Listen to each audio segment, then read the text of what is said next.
déjà pour ce moment où nous pouvons justement exprimer notre joie, notre tristesse aussi à Dieu et se souhaiter la bonne année d'une manière différente.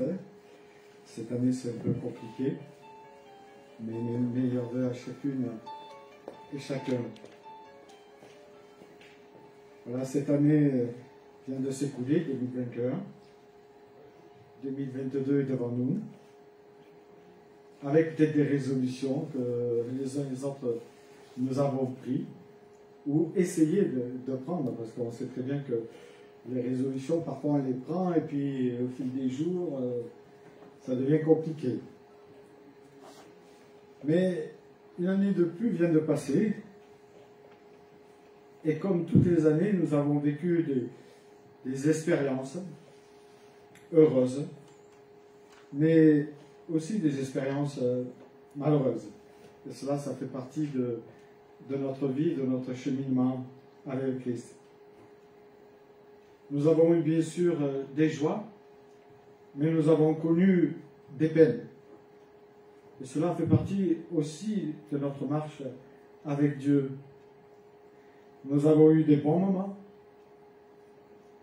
et nous avons eu des moins bons moments.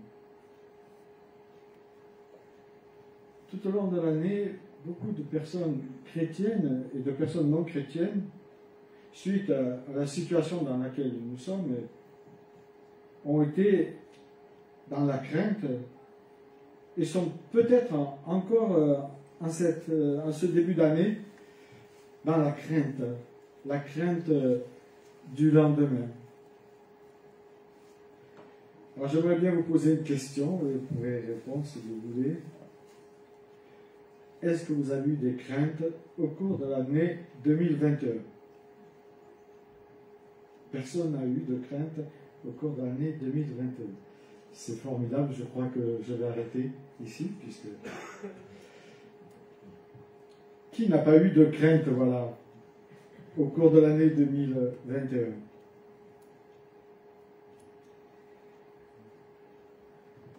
Oui, on peut se poser cette question.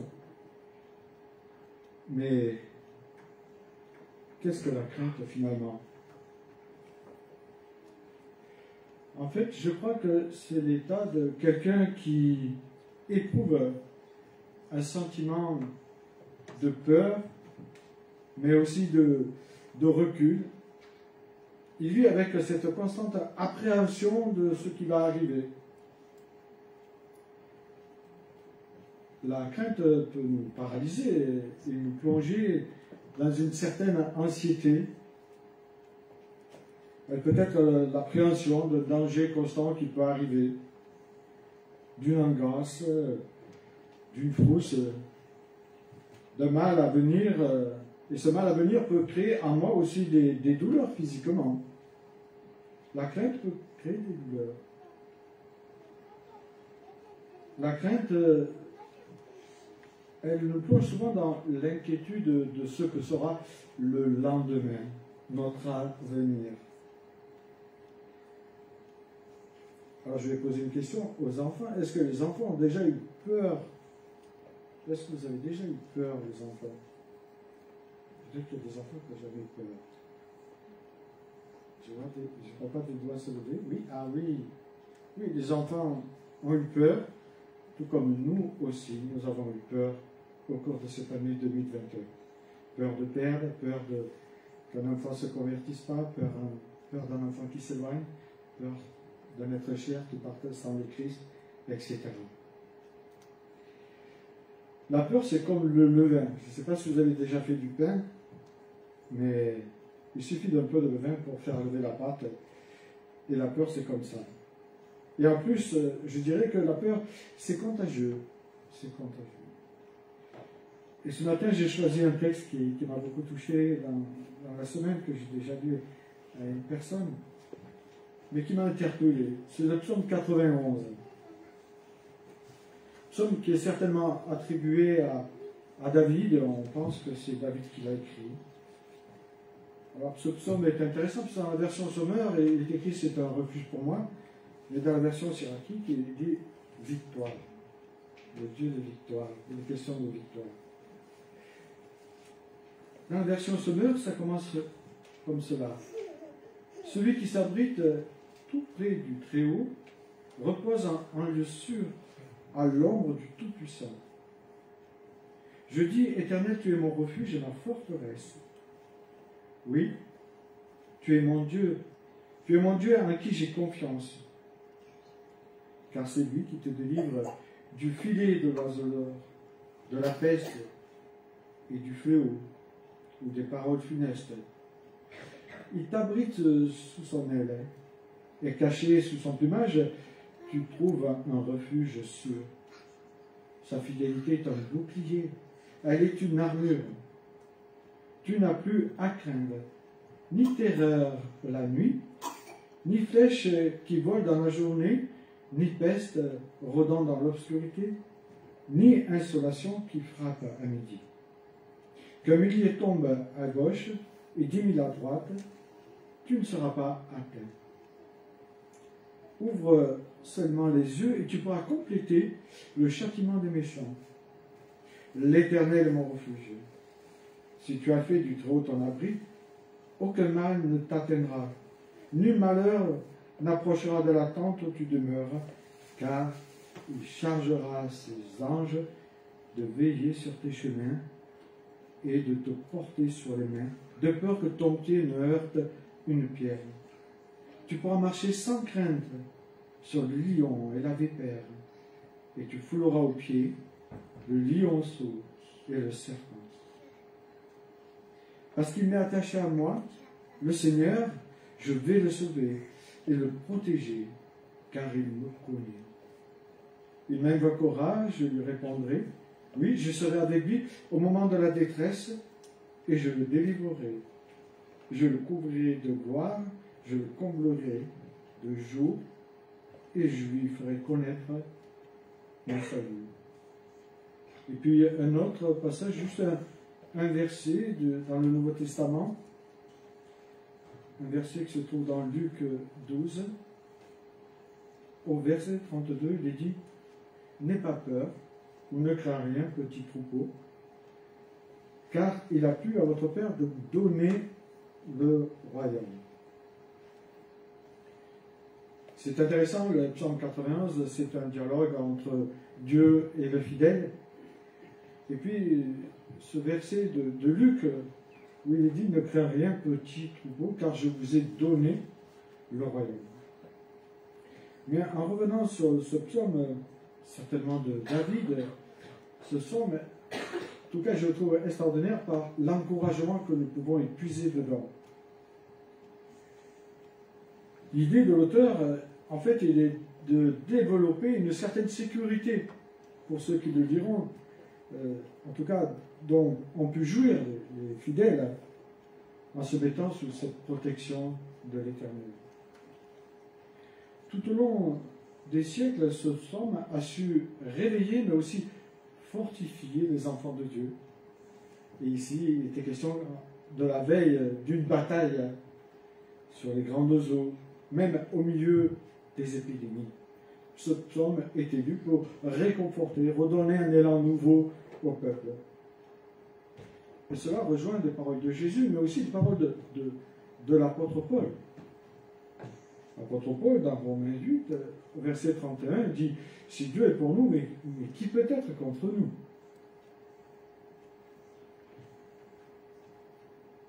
Ce psaume, où il est question de victoire de Christ, des victoires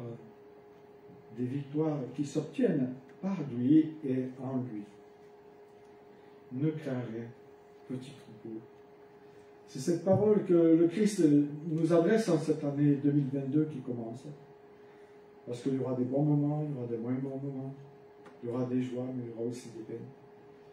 Et Dieu nous dit, ne crains rien, petit troupeau. Je suis avec toi. Dans ce monde, nous savons que Dieu est actif, nous croyons, répond à nos prières, nous voyons des choses, même des miracles. Nous croyons qu'il prend soin de nous, qu'il prend soin de ses enfants. Mais nous savons aussi que l'adversaire, Satan, n'est pas inactif. Il n'y a qu'à regarder autour de nous. Satan, qui a divers noms dans la Bible, Satan le rusé, peut-être considéré, en tout cas c'est moi qui le dis, comme le père, l'inventeur de la crainte, de la peur. Et on retrouve cela dans la Genèse, au chapitre 3, verset 8, où justement Adam et Ève ont péché. Et au verset 8, il est dit, au moment de la brise du soir, ils entendirent l'Éternel Dieu parcourant le jardin. Alors l'homme et sa femme se cachèrent de l'Éternel Dieu parmi les arbres du jardin. Mais l'Éternel Dieu appela l'homme et lui demanda, où es-tu? Celui-ci répondit, j'ai entendu dans le jardin et j'ai eu peur car je suis nu. Alors je me suis caché. Voilà, le commencement de la crainte se trouve dans la Genèse.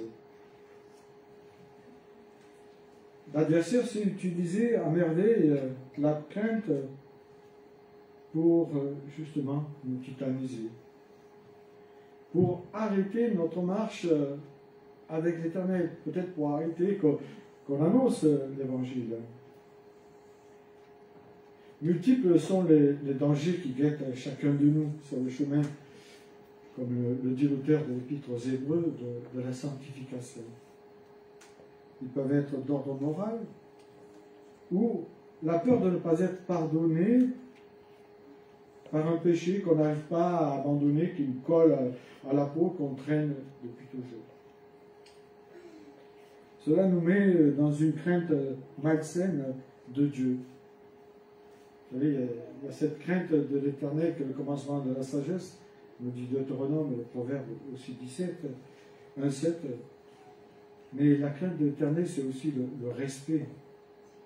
C'est pas cette crainte d'un Dieu Père fouettard qui voudrait nous taper dessus parce qu'on a chuté. C'est bien le contraire. C'est ce Dieu qui attend que nous venons à lui pour lui demander pardon, pour qu'il puisse nous prendre la main et nous relever à nouveau, et puis qu'on puisse prendre encore un nouveau départ. Et dans le psaume 91, j'aime bien parce que le psalmiste décrit l'adversaire en utilisant diverses images, des images plus ou moins fortes, comme le lion, le serpent, le dragon, mais aussi la peste calamiteuse qui marche dans les ténèbres. Et moi, ça m'a fait penser à cette période où nous vivons avec ce dernier virus, en tout cas pour le moment, l'Omicron. Il est là, il est tout petit, on ne le voit pas, mais il nous fait peur. En tout cas, il fait peur à certains plus qu'à d'autres. Je crois qu'il est important d'avoir un bon équilibre face à cette situation que nous vivons depuis plusieurs années maintenant. Car le trop n'est pas bon, mais le pas assez n'est pas bien. Il faut un juste milieu, un équilibre. La crainte, c'est aussi avoir des frayeurs la nuit. Ce sont des inquiétudes, des peurs qui peuvent envahir notre esprit avant de nous endormir. Et vous savez que c'est très difficile de s'endormir en cogitant. Hein. Ça nous empêche de goûter le sommeil paisible que le Seigneur a préparé pour nous. C'est pas moi qui le dis, c'est lui dans le psaume 4, au verset 7 à 9. Il est parlé de ce sommeil paisible que Dieu veut donner à ses enfants. Est-ce qu'au cours de l'année 2021, vous avez eu tout le long de l'année ce sommeil paisible? C'est une question, hein, vous pouvez répondre. Hein. Ou est-ce qu'il y a eu des sommeils plus ou moins agités? Pourtant, Dieu nous dit au travers de sa parole, et dans ce psaume, justement, au chapitre 4, versets 7 à 9, il est dit « Ils sont nombreux ceux qui demandent d'où nous viendra le bonheur. Ô Éternel, porte sur nous un regard favorable, que notre vie en soit illuminée. Tu mets dans mon cœur de la joie, plus que n'en ont jamais quand leur moisson abonde, quand leur vin nouveau coule. Dans la paix, je me couche et m'endors aussitôt grâce à toi, seul, ô Éternel, je demeure en sécurité. » C'est intéressant de voir que le Seigneur prépare régulièrement des nuits qui ne soient pas agitées, si nous savons décharger ce livre complètement. Mais je reconnais que ce n'est pas facile et des nuits à ajouter, j'en ai eu au cours de l'année 2021 et malheureusement, je crois que je risque d'en avoir un 2022. Il peut y avoir aussi des frayeurs qui sont dues parce qu'on ne se croit pas assez bien pour être aimé par Dieu. Mais Dieu il nous a dit qu'il nous aime tel que nous sommes. Hein? Et puis après, il nous façonne. Mais il nous aime tel que nous sommes. Il est important de comprendre qu'aux yeux de Dieu, nous avons de la valeur. Nous sommes aimés par lui tel que nous sommes. Et puis il nous aide à marcher. Nos peurs, je l'ai dit, peuvent nous envahir et il est vrai que nous sommes tous différents et que nous abordons les événements de bien de différentes manières. Mais si Dieu a des promesses, si Dieu a fait ses promesses au peuple de Dieu, ça s'adresse aussi aux fidèles d'aujourd'hui, c'est-à-dire à nous et à ceux de demain. Et Jésus nous dit, ne crains rien, petit troupeau. Car je suis toujours ce Dieu fort, ce Dieu puissant du psaume 91. Quelles que soient les menaces, quels que soient les pièges qui t'entourent, je suis ce bon berger qui veut prendre soin de toi. C'est intéressant de voir comme Jésus oriente le regard de ses disciples. Il les oriente vers un avenir en les encourageant par ces paroles qui sont formidables. Il a plu au Père de nous donner le royaume. Le Père nous a donné le royaume de Dieu. Le royaume de Dieu commence ici-bas. En tant que petit troupeau, on peut paraître insignifiant aux yeux de nos contemporains. Mais nous savons avec certitude que ce petit troupeau fait l'objet de tendres soins de ce bon berger qui a donné sa vie pour nous. Jésus nous dit qu'il ne perdra aucune de ses brebis, car le connaît sa voix. Donc c'est rassurant, aucune de ses brebis ne peut être perdue, parce qu'elles connaissent sa voix, elles entendent sa voix. Et en cette période de Covid, il est normal de faire preuve de sagesse, mais sans être plus royaliste que le roi. Vous savez, l'Ecclésiaste dit ne sois pas juste au ridicule, tout en faisant le nécessaire, bien sûr, pour se protéger. Mais ce qui serait triste, ce serait de paniquer, ou de manifester une certaine perte de confiance en l'Éternel, par des attitudes ou des paroles négatives, en s'accusant les uns les autres. Ça peut arriver.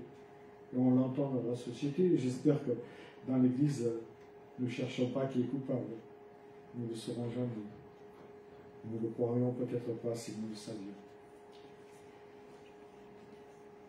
En cette nouvelle année 2022, il est bon de demander au Seigneur qu'il nous apprenne à passer notre confiance entièrement en lui. Parce que c'est lui qui tient nos destinées entre ses mains. Il est le seul qui connaît la vie de chacun de nous. Le début, le psaume 139 nous dit, et la fin de nos jours, notre départ, lui seul le connaît. N'est-il pas aussi celui qui connaît le nombre de nos cheveux sur notre tête? Pour certains, c'est plus facile à compter, je crois. Mais en tout cas, ça montre comment Dieu nous connaît. Et il nous invite à chercher d'abord le royaume de Dieu pour que toutes choses nous soient données par-dessus tout. Alors en cette année 2022, apprenons à orienter nos regards vers Christ afin d'être remplis de sa joie, de sa paix, de son espérance, quoi qu'il arrive. En cette nouvelle année, vivons ce changement que le psalmiste nous propose en disant « Toi, Éternel, tu es mon refuge, je ne crains rien. » Si bien sûr on se met à l'abri du Très-Haut, nous dit le psalmiste. Si nous avons encore de la crainte, alors demandons le secours de Dieu, qui donne sans mesure à ceux qui s'approchent de lui avec foi. Seule la paix de Dieu peut nous remplir de tranquillité, de sérénité, d'assurance. L'assurance que je suis entre les bonnes mains de Dieu et qu'il est toujours souverain malgré ce que nous entendons, voyons. Face à l'adversité, demandons-lui de l'audace pour l'année 2022. J'aime beaucoup ce que dit Calvin sur ce psaume 91, en parlant du verset 11, où il est question des anges. Il dit, nous pourrions faire 3 pas sans le secours de Dieu. Nous ne pouvons pas faire 3 pas sans que Dieu soit là pour nous secourir. Et pour moi, c'est vraiment rassurant de savoir que Dieu est toujours là, présent, quoi qu'il arrive, quels que soient les événements que je vis ou que nous vivons. Le croyons-nous vraiment que Dieu est toujours là, quand ça va mal? En tant qu'enfant de Dieu, comme chaque année, comme l'année prochaine, nous avons la possibilité de rester dans cette crainte ou de ne pas rester dans celle-ci. À nous de choisir, c'est un choix qui nous est donné. Mais rappelons-nous, Dieu nous invite à nous reposer sur lui pleinement pour que nous puissions jouir de sa grâce. Et je dirais ce verset d'Ésaïe 41, où il dit « N'aie pas peur, car je suis moi-même avec toi. Ne promène pas des regards inquiets, car je suis ton Dieu. Je te fortifie, je viens à ton secours, je te soutiens par ma main droite, la main de la justice. » Je vous invite à prier. Seigneur, notre Père éternel, merci pour ta parole. Merci pour tous ces passages qui sont là pour nous réconforter. Merci pour nous montrer que tu es souverain malgré tout. Donne-nous, Seigneur, en cette année 2022, de bannir la crainte de chacun de nous, que nous puissions avoir cette confiance, que toute chose concourt à notre bien, même si le vent nous paraît contraire, que nous ayons cette confiance et que nous sachions nous blottir sous tes ailes, parce que tu nous parles, que tu es comme une poule qui prend ses enfants sous ses ailes. Seigneur, merci pour cette année 2021, que cette année 2022 soit pour nous, pour chacun de nous, vraiment une année où tu nous remplisses de ta confiance et que tu nous donnes de l'audace pour proclamer et témoigner qui tu es. Au nom de Jésus-Christ. Amen. On pourrait reprendre le chant, je me rappelle plus, 1004, je ne me rappelle plus le petit qu'on a chanté.